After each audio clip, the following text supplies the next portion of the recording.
Salut à tous, j'espère que vous vous portez bien. Mon nom est Ulrich et bien sûr, je vis aux États-Unis. Si c'est la première fois que tu vois mon visage ou bien si c'est la première fois que tu tombes sur une de nos vidéos, bien vouloir aller sur cloche de notification, aller sur subscribe, cloche de notification pour pouvoir avoir accès à toutes nos vidéos. Bien sûr, dans cette chaîne, nous parlons d'éducation, nous parlons de la vie aux États-Unis. C'est bien vrai que quand nous arrivons aux États-Unis, ceux qui parlent bien sûr le français sont généralement misorientés ou bien encore n'ont pas l'information ou encore, bien sûr, on ne les dit pas ou aller piquer l'information. Alors, si tu es intéressé par tous ces différents types de concepts sur la vie aux États-Unis, que tu sois en Afrique ou bien n'importe où dans le monde, bien vouloir rester scotché sur notre chaîne, allez sur subscribe les gars, ça coûte rien. Subscribe, chaque fois qu'on pond une vidéo, vous allez avoir la cloche de notification.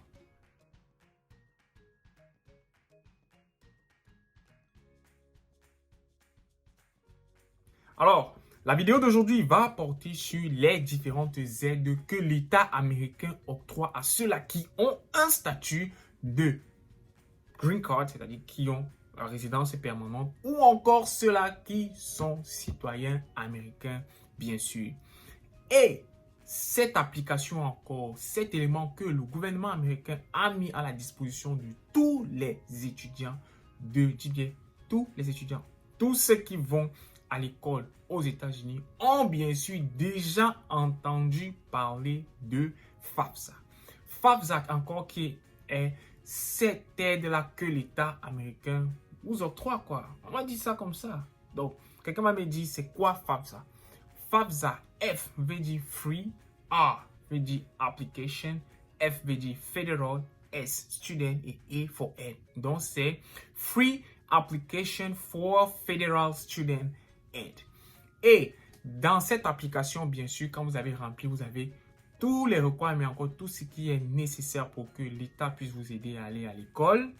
Vous allez recevoir un package. Et bien sûr, dans ce package, vous allez sélectionner ce dont vous avez besoin durant toute votre année académique ou encore durant vos différents semestres. Alors, dans cette vidéo, bien sûr, nous allons vous détailler le FAFSA partant de l'inscription sur le site officiel jusqu'à l'octroyation, bien encore jusqu'à ce qu'on vous award ou encore qu'on vous donne le financial aid. Nous, dans cette vidéo, nous allons parler des différents éléments qu'il vous faut pour que vous puissiez avoir le financial aid. Ou encore, nous allons vous donner les différents éléments pour que vous puissiez conserver votre financial aid. Alors, si tu es intéressé par cela, bien vouloir rester scotché sur la vidéo. L'école aux États-Unis coûte exagérément cher. Une fois déjà, ma première année à l'université aux États-Unis, j'ai pris la calculatrice, j'ai dit, bon, cette année, je paye, disons, ça c'est même très moins cher. J'ai dit, ce semestre, je paye, disons, 8 000 $. J'ai calculé 8 000 $ en conversion en francs CFA. J'ai ouvert les yeux, j'ai dit, waouh, l'école aux États-Unis coûte exagérément cher. C'est pour cela que le choix de carrière est vraiment important aux États-Unis. Parce que si vous avez un bon choix de carrière, bien sûr, vous pouvez prendre un prêt pour aller à l'école, mais dans les 2 ou 3 prochaines années, quand vous avez gradué et vous avez obtenu un job, vous pouvez facilement rembourser le prêt. Alors, le Financial Aid a été établi, bien sûr, pour pouvoir accompagner tous les étudiants des États-Unis, ceux de la résidence permanente ou encore ceux-là qui sont de nationalité américaine. Alors, ce que vous devez faire, bien sûr, c'est taper FAFS pour aller sur le site officiel et créer un account. C'est très simple. Vous devez mettre votre nom, votre prénom, votre date et lieu de naissance, où est-ce que vous avez eu le bac, votre Social Security Number. Ou encore, si vous n'avez pas eu le bac, on va vous demander, il y a un endroit où on va vous demander de mettre votre GED. Une fois avoir rempli cette application, vous devez mettre le nom de l'école où vous allez bien sûr aller fréquenter. Une fois que vous avez terminé tout cela, vous validez. Et ce qui va se passer, c'est que le fédéral, c'est-à-dire l'État, va envoyer votre application. L'État va d'abord valider votre application. Ensuite, maintenant, l'État va porter votre application et envoyer dans l'école où vous allez fréquenter.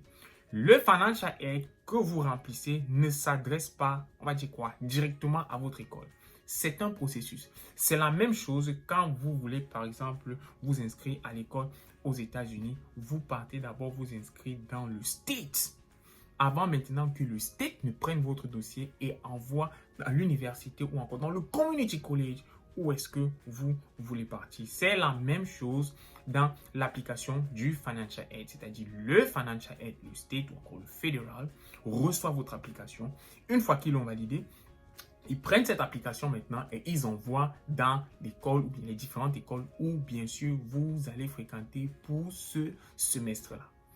Alors, une fois que l'État a envoyé au niveau de l'école, l'école maintenant va vous dire, OK, nous avons reçu votre application du Financial Aid. Et maintenant, en fonction des exigences de notre école, nous vous donnons tel montant pour ce qu'on appelle le Pell Grant. Nous vous donnons tel montant pour ce qu'on appelle le loan, parce qu'il y a deux types de loan. Il y a un loan qui increase avec les intérêts rapidement. Il y a un loan que les intérêts sont un peu plus bas. Alors, il vous donne tous ces différents éléments-là que voici ce qu'on vous donne en fonction des exigences de notre école. Il y a des écoles qui coûtent cher et il y a des écoles qui coûtent, on ne va pas dire moins cher, mais qui sont quand même, on va dire affordable, que vous pouvez payer quand même. Donc, le Financial Aid, lui, vient vous aider, par exemple, pour pouvoir aller à l'école.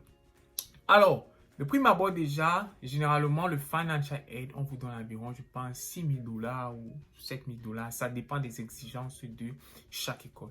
Parce que l'État ne peut pas vous dire que, OK, voilà le montant qu'on vous donne. Non. C'est l'école qui dit à l'État que, en fonction de ce que cette personne va aller à l'école, disons, il a un major PT, il va faire un bachelor degree ou un associate degree. Et à noter aussi que pour avoir droit au financial aid, vous devez avoir ce qu'on appelle aux États-Unis un degree plan. Vous devez avoir une carrière. Si vous n'avez pas cela, vous n'allez pas avoir accès au financial aid. Alors, revenons maintenant sur le fait comment est-ce que le financial aid vous est donné. Le financial aid vous est donné quand, bien sûr, l'État a validé, ils ont envoyé à l'école. L'école maintenant vous dit, OK, vous voulez devenir, supposons, un ingénieur. Et l'ingénieur, c'est un cycle de 4 ans, parfois 5 ans dans certaines spécialités. Mais le financial aid s'applique pour chaque année. Pourquoi? Parce que c'est chaque année qu'on détermine ce dont vous avez besoin. On ne peut pas déterminer ce que vous avez besoin pour 4 ans. On détermine ce que vous avez besoin pour une année académique. Et aux États-Unis, l'année académique est différenciée en deux grands types. Nous avons le sprint et le fall. Pour certaines universités ou bien pour certains community colleges, ils ont ce qu'ils appellent les quarters. On peut avoir le quarters 1, quarters 2 et ensuite dans le quarters 3, quarters 4. Ou encore, bien sûr, vous avez ce qu'on appelle les mini-semestres. Ces mini-semestres-là sont encore appelés le summer. Et généralement, le summer, dans certains états ou bien dans certaines écoles, le summer est divisé en deux grandes parties, à savoir le summer 1 et le summer 2. Et le summer, c'est généralement 5 semaines de classe. Summer 1, 5 semaines de classe, summer 2, 5 semaines de classe. Tout dépend de community college ou encore de l'université. Tu as sans doute remarqué qu'à chaque fois, je parle de community college et à chaque fois, je parle de l'université. Si tu ne sais pas ce que c'est qu'un community college, tu t'interroges, quelle est la différence entre community college ou bien encore entre l'université. Nous t'invitons à aller dans la page Urgit State, bien sûr, pour regarder toutes ces différentes vidéos-là. Et nous avons fait une vidéo, bien sûr, qui parle de la différence entre le community college et l'université. Comment y accéder? Quelle est la bonne stratégie pour économiser plus d'argent ou encore comment avoir un accès facile ou bien encore comment pouvoir avoir son degré rapidement. Non, nous t'invitons à aller regarder ces différentes vidéos. Alors, une fois que l'école vous a dit, OK, voilà ce qu'on vous donne, tap, tap, tap, vous devez choisir. Et nous recommandons à tout un chacun, à tous ceux-là qui vont à l'école, de toujours d'abord prendre ce qu'on appelle le Pell Grant. Le Pell Grant, c'est un argent gratuit que l'État vous donne par an pour pouvoir aller à l'école qui est étangé sur 2 semestres. Je dis bien gratuit, c'est un argent que vous prenez, vous payez l'école. Du moins, pas que vous prenez, parce que quand l'État envoie l'argent à l'école coupe d'abord tout ce dont ils ont besoin, donc tout ce qui était mis dans votre dossier financier à l'école. Et tout ce qui reste maintenant, ça entre dans votre poche. Je prends un exemple. Si bien sûr, on vous accorde un financial aid de 5 000 $ pour un semestre et votre école, c'est-à-dire toute votre pension avec les livres et tout, ça ne coûte que 3 000 $.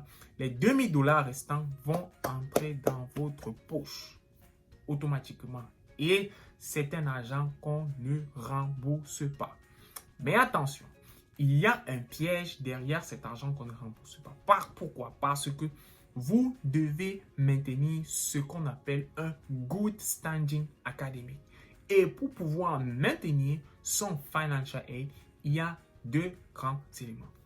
Le premier grand élément, c'est à savoir si bien sûr vous êtes full-time ou part-time. Parce que l'argent qu'on donne à un étudiant full-time est différent de ce qu'on donne à un étudiant part-time. Deuxième élément maintenant, c'est que vous devez maintenir ce qu'on a dit tout à l'heure, un good standing. C'est-à-dire, le good standing, c'est ce qu'on appelle le GPA. GPA qui est encore appelé General Point Average, c'est-à-dire votre moyenne à l'école. Et c'est noté sur 4. Et quand c'est noté maintenant sur 4, vous devez maintenir une note supérieure ou égale à 2. Ce qui veut dire qu'au bout du premier semestre, on va dire au bout d'un semestre par exemple comme le sprint, si vous avez eu un GPA qui est de 1,99, vous êtes disqualifié pour le financial aid de l'année suivante. Aussi simple que ça. C'est pour cela que nous recommandons toujours aux gens, on vous dit, on ne part pas à l'école aux États-Unis pour partir à l'école aux États-Unis. Il faut avoir une stratégie, il faut étudier.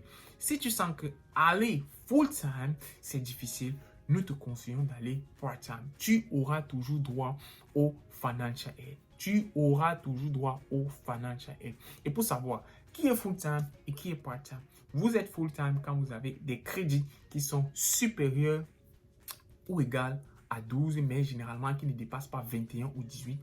Et vous êtes part-time quand vous avez des crédits qui sont inférieurs à 12. C'est-à-dire, si vous avez 11 crédits, vous êtes considéré comme part-time et vous avez toujours droit au financial aid. Aussi, pour être qualifié pour le financial aid, vous ne devez pas avoir fait beaucoup d'argent dans les taxes. Ce qui veut dire que si vous travaillez déjà et que vous faites assez d'argent, vous n'aurez pas droit au financial aid. De moins, vous n'aurez pas droit au Pell Grant. Quand on parle généralement de financial aid, les gens parlent plus du Pell Grant. Mais dans le package du financial aid, il y a d'autres éléments qui ne font pas partie du Pell Grant. Nous avons parlé ici, bien sûr, des différents prêts. Mais aussi, si vous avez ce qu'on appelle un GPA super élevé, on parle de super élevé, si vous avez un GPA qui est supérieur, parfois égal à 3 ou bien à 3,3, vous avez droit à 2 grands autres éléments, à savoir le scholarship ou encore le work study. Le scholarship, c'est cet argent encore gratuit qu'on vous donne en fonction de vos performances académiques. Et encore, le work study, c'est cet argent-là qu'on vous donne parce qu'on sait que, étant donné que vous êtes low income ou bien encore vous n'avez pas fait beaucoup d'argent il y a de cela 1 an ou bien de cela 2 ans, vous ne pouvez pas afford, bien vous ne pouvez pas payer l'école. L'école paye d'abord l'argent pour que vous puissiez travailler. Et ensuite, maintenant, il vous emploie à l'école en tant que job étudiant et il vous paye encore. Tout simplement, pourquoi? Parce que vous êtes non seulement low income, mais encore vous avez ce qu'on appelle un grand GPA. C'est pour cela qu'il est important aux États-Unis que quand vous partez à l'école, que vous le fassiez de manière sérieuse.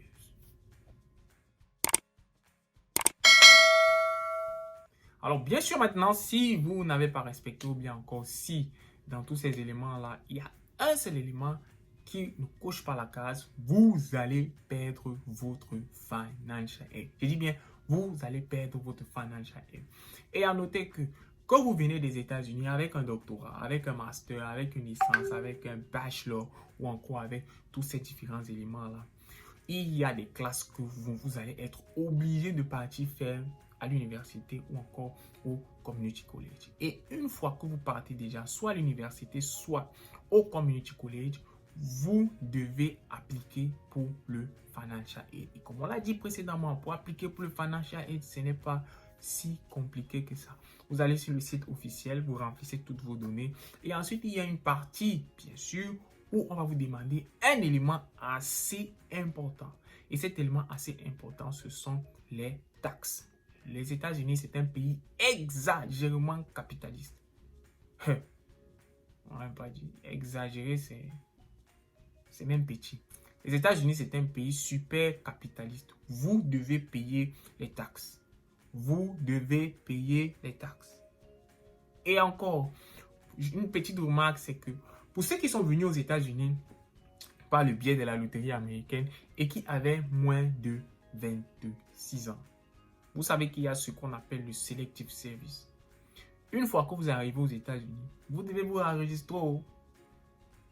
J'ai vu des étudiants qui m'ont contacté en me disant on ne m'a pas accordé le financial aid alors que je suis low income, je suis. Et j'ai dit, est-ce que tu as contacté le financial aid? Il m'a dit non, il ne comprend pas l'anglais. Il dit que non, il faut contacter le financial aid pour savoir ce qui se passe. Et alors, une fois, je l'ai aidé. Nous avons appelé le financial aid ensemble. Et le financial aid nous a fait comprendre que quand il est arrivé aux États-Unis il y a 2 ans, il avait 25 ans.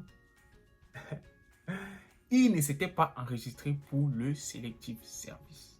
Et le Selective Service est obligatoire. Selective Service dans la main américaine. Tu ne sais pas ce que c'est que le Selective Service. Nous t'invitons à aller sur notre chaîne Live Like a Soldier où nous parlons bien sûr de tout ce qui concerne l'armée américaine. À l'intérieur, vous allez comprendre ce que c'est que le Selective Service. Pourquoi est-ce qu'il est important? Être enregistré dans le Selective Service, ça ne veut pas dire que vous allez forcément aller en guerre ou bien encore que vous allez rejoindre l'armée américaine. Toute personne de sexe masculin aux États-Unis qui a entre 18 et 25 ans doit s'enregistrer au Selective Service. Ce n'est pas vous seulement, aussi les Américains. Donc, si tu as cet âge-là et que tu arrives aux États-Unis, je t'invite à aller t'enregistrer au Selective Service. Ça ne veut pas dire entrer bien sûr dans l'armée américaine parce que quand vous allez remplir le financial aid, il y a un numéro de confirmation qu'on vous donne quand vous enregistrez pour le Selective Service. Et ce numéro de confirmation, bien sûr, va être utilisé dans l'application du financial aid. Tout est lié aux États-Unis. Ne pensez pas que vous allez rester comme ça et dire que ok, et tout, ça ne va pas passer. Et aussi, vous devez avoir file vos taxes, comme je disais. C'est un pays capitaliste. Payez vos taxes. Vous aurez besoin des documents de votre tax return parce que c'est à base de ça que l'État peut savoir si, bien sûr, vous avez besoin d'une aide pour pouvoir aller à l'école. Parce que c'est à base de ça qu'ils savent combien est-ce que vous gagnez, combien pour savoir en fait que quand l'école va leur dire que, ok, voilà l'étudiant, il a peut-être besoin de 10 000 $. Et l'État va dire non, on ne peut pas vous envoyer l'argent du financial aid tout simplement parce que cette personne fait beaucoup d'argent et donc il peut payer ses études normalement. Nous allons étudier, nous allons prendre maintenant l'argent que nous avons ici là pour aider ceux-là qui ne font pas beaucoup d'argent et qui ne peuvent pas payer l'école. C'est comme ça que ça marche. Entre parenthèses, on prend l'argent des riches et on donne aux pauvres pour que les pauvres puissent aller à l'école et les riches, bien sûr, continuent à payer l'école. Alors, si bien sûr tu as compris quelque chose par rapport à ce financial aid, bien vouloir drop un comment. Merci de partager cette vidéo qui va bien sûr aider beaucoup de nos frères qui viennent de l'Afrique francophone et qui n'arrivent pas bien sûr à comprendre ce que c'est que le financial aid. Merci d'avoir regardé la vidéo et à ciao ciao la famille.